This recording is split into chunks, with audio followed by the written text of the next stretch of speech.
Sí, lo va a lograr. Córrele, imbécil. No, maldita sea, son unos estúpidos animales, hijos de su chingada. Sáquense la cabeza del culo. ¿Qué hice para merecer esta bola de verdad? No puedo con esto, me carga la Pues bueno, yo tengo la teoría de que todo el edificio sabe exactamente cuándo juega mi equipo de fútbol americano, porque es el momento en el que puedo gritarle a la televisión a placer, hacer catarsis y llorar por 11 hombres con cascos deteniendo a otros 11 hombres con cascos.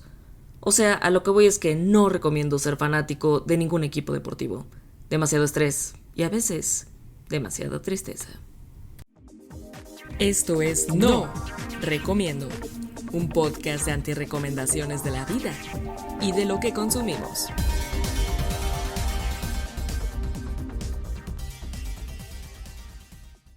Primer acto. Mi mamá solía decirme, nunca digas de esta agua no beberé. Me chocaba que me dijera eso porque siempre me sentí muy lista. Imagínense, más lista que mi mamá. ¡Qué estupidez! Y pues cuando era más chica, de niña prácticamente, yo actuaba como si tuviera la vida resuelta. Una de las cosas que me parecía de débiles mentales, y perdón que lo exprese así como lo pensaba, pero evidentemente no era tan lista como yo creía, era que la gente se deprimiera. Porque alguien querría estar tirado en la cama catatónico. ¿Qué clase de voluntad interna le falta a una persona con depresión? Yo me decía, ha de ser una cosa de personalidad, porque yo jamás tendría eso. Por supuesto, mi madre fue una pitoniza al decir que un día me mordería la lengua durísimo por mis aseveraciones. Pero bueno, en realidad no solo a mí, sino a la humanidad entera le ha costado entender el tema de la depresión. Aquí es en donde va mi disclaimer diciendo que no soy psicóloga, psiquiatra o profesional de la salud. Este podcast tiene solamente fines divulgativos y si necesitas ayuda es muy bueno buscarla, tal y como te contaré más adelante. Bueno, a pesar de que no soy profesional de la salud, algo estudié de historia del arte. De entre todos los documentos históricos que existen allá afuera, el arte me parece uno de los más potentes. Porque a diferencia de un informe escrito, como aquellos primeros pergaminos rellenados con impuestos, qué cabrones somos los seres humanos, ¿no? Nos inventamos los impuestos bastante rápido, pero seguimos sin tener una manera adecuada de evitar la pobreza. En fin, la hipotenusa. Bueno, a diferencia de esos documentos muy serios, el arte tiene una carga emocional y, por supuesto, en un primer momento era bastante religiosa. Por eso muchos estudiosos sostienen que no deberíamos de hablar de arte antiguo. Pero esa es discusión del capítulo No te recomiendo tratar de entender el arte, que debería de salir en algún punto de este año. Bueno, decía yo, como los registros escritos del pasado solían ser bastante más prácticos, antes de los griegos no tenemos tantos ejemplos con explicaciones súper sesudas sobre la depresión, la tristeza o la melancolía. Lo que sí tenemos son poemas. Yo digo que para hacer filosofía uno debe tener el estómago lleno, pero para ser poeta, no. Mesopotamia, la primera civilización, en el 2100 a.C., publicó los primeros bestsellers de la humanidad, entre ellos el Lamento por la destrucción de Ur, un lamento, una muestra escrita de qué se siente que algo que te importa sea arruinado. Dice cosas bien bonitas y profundas. Por ejemplo, mi ciudad fue destruida, mi hogar reducido a escombros. La tristeza inunda mi corazón. La tormenta dejó la ciudad desolada. Su pueblo, como juncos, yace caído. Sus templos han sido arrasados. El viento llora por sus calles desiertas. Algo que me molesta de la civilización occidental, incluyendo la manera de impartir clase de muchos profesores, y algo que afortunadamente me enseñaron muy bien en la universidad, es que hay conocimiento antes de los griegos, O vaya, antes de que los humanos se asentaran alrededor de ríos y se pusieran a sistematizar la agricultura. Había humanos antes. Y aunque no hay conocimiento escrito, hay de otro tipo. En las pinturas rupestres, y esas datan del Paleolítico Superior, les estoy hablando del 45.000 al 13.000 antes de nuestra era más o menos, hay retratos de muertes de animales y de personas en posición de plegaria o hechas bolita. ¿Puedes imaginarte eso? Hace 30.000 años ya sentíamos la necesidad de expresar nuestra tristeza, o algo muy cercano a eso, expresar duelo. Y bueno, ahí sí los números se disparan, porque los primeros entierros conocidos datan de hace 100.000 años. Podrías decirme, Eso no tiene nada de expresión de tristeza, seguro era un asunto práctico para evitar malos olores, porque esos salvajes seguramente no entendían nada de enfermedad. La realidad es que esas tumbas, porque eran tumbas hechas y derechas, ya tenían cosas dentro, junto a la persona muerta. Objetos personales, por ejemplo, flores, hasta dibujitos. Porque, ¿qué hay más triste que alguien que quieres se muera? Segundo acto. Cuando llegué a la adolescencia me di cuenta de que había una razón muy potente para que mi mamá me callara la boca cuando decía que los depresivos son idiotas. Un día, por ahí de mis 15 o 16, mi mamá tuvo un episodio de manía. Algo que jamás había visto en mi vida, y que podría dar para toda una obra de terror, mucho más oscura que las películas que suelo ver como obsesa. Y sí, mi mamá era una persona neurodivergente. No lo promociono lo suficiente porque no está relacionado con las ficciones que suelo escribir normalmente, así que doy el comercial de que publico un libro que encuentras en Amazon acerca de todo eso. Se llama Iba a verla, pero se le ocurrió morirse, y habla de situaciones que podrían parecer nada agradables, como la depresión, la violencia de género, la muerte. Esas cosas que preferimos hacer como que no existen, pero que nos duelen. Bueno, total que mi mamá era una paciente con bipolaridad o maníaco-depresión. Y la verdad es que su péndulo oscilaba mucho más del lado depresivo. Hoy entiendo que el rechazo que yo sentía hacia la depresión cuando era niña o adolescente provenía de un miedo profundo a que no me pasara algo así. Yo no quería entender, porque me daba terror convertirme en algo que veía como la antítesis de mi personalidad. El miedo nos hace evitar tomar al toro por los cuernos y ver un problema de frente. Me parece que este fenómeno también le pasó a la humanidad cuando se trataba de entender la depresión. Y a ver, de hecho, la depresión como afección o trastorno mental es una cosa súper moderna, súper contemporánea. Antes de eso, los seres humanos nos acercábamos al fenómeno de tristeza extrema o constante, hablando de la melancolía. Esta sí que es herencia griega. Hipócrates, el famoso médico griego, y Aristóteles, el filósofo mismo, decían que la melancolía era uno de los 4 temperamentos que regulaban a los seres humanos, y esta era una manifestación de un exceso de bilis negra. Aristóteles tuvo a bien empezar a sembrar la semilla de una creencia que no sé si está comprobada o no, pero se le ocurrió plantear en su obra Problemas, vaya nombrecito adecuado, la siguiente pregunta. ¿Por qué todos los hombres que han sobresalido en filosofía, poesía o arte son melancólicos? ¡Qué hijo de la chingada! Porque a partir de ese momento en la historia pareciera que para ser artista o poeta necesitas estar deprimido. ¿Sabes que la Iglesia Católica fue de las primeras instituciones en tratar de controlar un problema de salud mental? Digo, con unas formas pésimas, pero Después de que el conocimiento de los griegos pasara a segundo plano en el medioevo, la Iglesia comenzó a notar que las personas tristes o con posible depresión, eran, vamos a decirlo así, pues no tan productivas. Y entonces la Iglesia se refirió a esta tristeza profunda como asedia, con C. Me encanta esa palabreja porque suena como asedio, con S. Esa palabra para referirnos a los ejércitos que cercan un lugar para que no reciba ayuda. Hoy la usamos también para decir que presionamos a alguien y casi que no lo dejamos vivir. Lo asediamos. Y la depresión asedia, con S. Pero también asedia con C. Asedia con C viene del latín asidia, que a su vez viene del griego akedia, que quiere decir sin cuidado. Muy interesante porque la asedia, en su naturaleza de tristeza profunda, provoca falta de cuidado. ¿O será que la falta de cuidado provoca la asedia? Grandes preguntas, pocas respuestas. Bueno, la asedia en la Edad Media era un pecado, y no uno cualquiera, era un pecado grave. Estaba muy relacionada con el tedio. Los monjes la describían como una apatía espiritual, una apatía que no te dejaba trabajar ni rezar. Era una tentación del demonio y era un pecado tan grave porque te podría llevar a otro muchísimo más serio, el suicidio. Me quedé pensando si puedo utilizar la palabra oficial para desvivir en estos audios que terminan siendo podcast. Bueno, en fin, ojalá que no me tiren este audio. Pero bueno, por lo pronto, ¿no les suenan estos síntomas de algún lado? Tercer acto. Es sábado por la mañana, en un fin de semana de 2017. La Ciudad de México se siente más floja que de costumbre.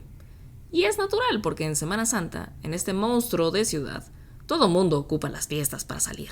Es el mejor momento para estar en la capital porque hay mucho menos tránsito. Mientras camino por Avenida Universidad, noto que, aunque hay menos automóviles, siento algo extraño por dentro. Prefiero no hacerle caso, porque lo que no se nombra no existe. Me siento en mi lugar en la redacción, casi no hay nadie. Prendo la computadora y me preparo para actualizar el portal de la sección de cultura del periódico. Y además me pongo en contacto con el único reportero que tuvo el mal tino de tener guardia en Semana Santa junto conmigo, su editora. Pobre hombre, y pobre de mí.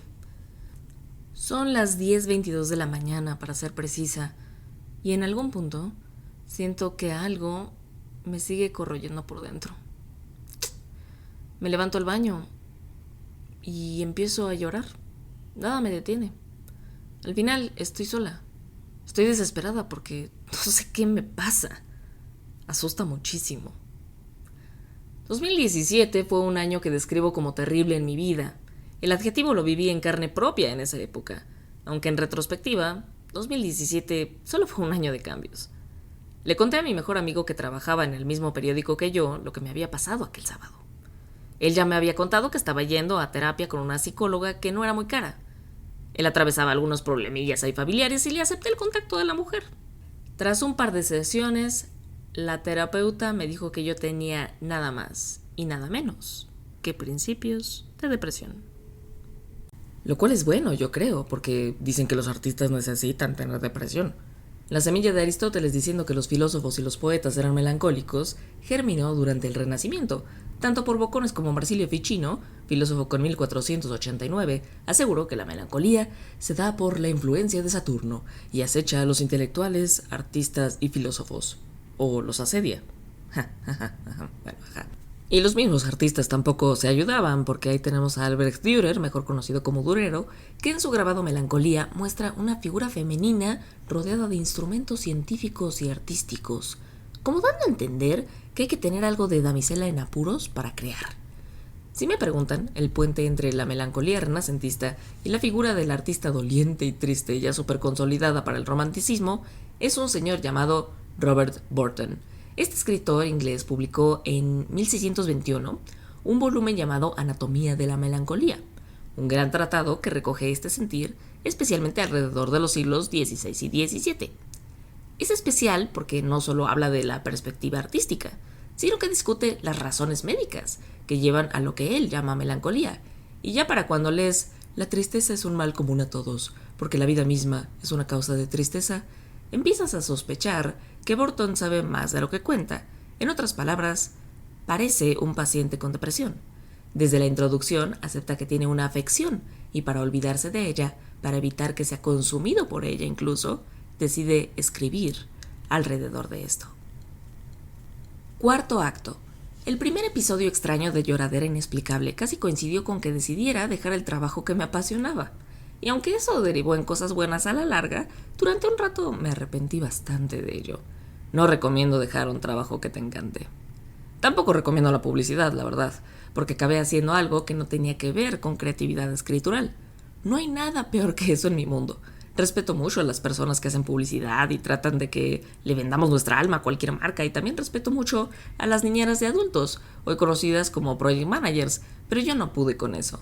Ser gestionadora de anuncios, peleándome diario con clientes que necesitaban spots traducidos de cierta muñeca güera que hoy hasta tiene película famosa, pasar casi 4 horas de mi día en el tráfico, en un equipo de trabajo que brillaba por los chismes idiotas y las rencillas de poder, me fue pudriendo por dentro. Días después de haber entrado a esa compañía, estaba en mi cocina, sirviéndome agua, cuando me llegó un video de una compañera de la universidad. Ni siquiera éramos amigas, y no sé a razón de qué lo compartió en el caralibro, pero sí que recuerdo de qué iba. Básicamente era una especie de campaña para poner atención a episodios de violencia de género. En el video aparece en la cama una pareja. Se veía que eran novios, que vivían juntos, quizá un matrimonio joven. Y la chica dice que se quiere ir a dormir. El chico, en cambio, dice que trae ganas. El mismo video no es explícito, así que yo tampoco lo seré, pero da a entender que el chico no respeta los deseos de la chica. Y de nuevo me dio por llorar. Ahora peor. Me deslicé por la pared hasta llegar al suelo y ahí me quedé. Lo sentí como si fueran muchas horas. He de reconocer que ya no había ido con la psicóloga. Su diagnóstico me espantó y la verdad es que no hicimos clic. Importante, no te recomiendo seguir insistiendo con un terapeuta con el que te cueste mucho trabajo abrirte. Es importante que la persona con la que vas a terapia te inspire confianza. Tuve la fortuna, aunque en ese momento me pareció un infortunio, de que alguien me dijera de frente: ¿no será que necesitas un médico y no un psicólogo? Aterrorizada, fui con doña psiquiatra. Fue una sesión sumamente intensa, pero al final su diagnóstico fue claro. No necesitas pastillas, solo mucha terapia. ¿Por qué los artistas necesitan melancolía para crear? ¿Necesitas padecer depresión para ser un verdadero artista? Aunque eso digan algunos filósofos, yo creo que no. Lo que sí sucede es que como humanidad tenemos que aprender a reconocer nuestras emociones y nuestros padecimientos. Con el tiempo, aprendí que la tristeza te permite regresar a ti. La tristeza sirve para algo, nuestras emociones tienen una función. Y la tristeza o la melancolía, nos sirven para pensar, reflexionar y sentir. Por eso es que a los poetas y escritores en general nos viene tan bien, porque para bien o para mal, el arte muchas veces es algo que se desarrolla en soledad, es un acto introspectivo. ¿Y qué mejor manera de hacer introspección que cuando se está triste? Pero de usar la melancolía como gasolina a estar deprimido, hay un abismo de diferencia. Y no recomiendo tener la tristeza guardada, como hice yo durante años, porque luego resulta que tienes constipación emocional y de eso, queridos, solo se puede tener diarrea explosiva sentimental, no recomiendo. Si crees que estás atravesando por un episodio de depresión, no tengas miedo. Puedes hacer varias cosas. La primera y la más importante, sin duda, es acudir con un profesional. Trata de seguir buenos hábitos también, como comer sano y hacer ejercicio. Yo sé que a lo mejor no tienes ganas, pero eso le hace tan bien a nuestras albercas de serotonina. Si tienes pensamientos negativos constantes, prueba a cambiar la narrativa. Es incluso un ejercicio creativo. ¿No vales nada, te dices? Pregúntate si es cierto. A veces me gusta pensar qué me diría mi personaje heroico favorito. Digo, yo creo que la ficción puede curar. Tenía miedo de tocar este tema porque no quiero dar información falsa. Hoy uno de los temas más buscados en redes sociales, incluyendo TikTok, que es la que más adolescentes usan, es la salud mental. Creo que ahí pasan dos cosas irresponsables. Uno, que influencers quieran jugar a diagnosticar personas. Y dos, que se promueva el que tu identidad se base en algo como la depresión. Otro día les puedo contar en Escríbeme Pronto, pero eventualmente tuve un episodio de depresión que sí necesitó medicamento. No me da vergüenza decirlo, pero tampoco me da orgullo. Soy más que un diagnóstico o una pastilla. Soy un ser humano, y como hicieron los artistas en la vanguardia, solo me queda tratar de explicar en el arte que hago, la tristeza que luego siento. Y bueno, hablando de cosas que no recomiendo, la última coda de este capítulo es para definitivamente no recomendarte el libro El celo de Sabina Urraca. Y esto puede ser medio polémico porque Sabina Urraca ha sido muy aclamada por la crítica, con perdón de la señora que suele escribir bien, y de mi poca cabeza y sensibilidad tal vez. Este volumen novelístico es un compendio que trata de que la forma supere el contenido y que el contenido sea tan deprimente que se te contagie.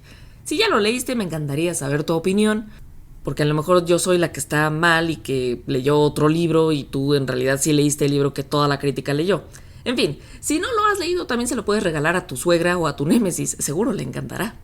Recuerda que soy Jennifer McNamara, conocida en el bajo mundo como Geekinifer. Nos leemos el miércoles. Hasta pronto.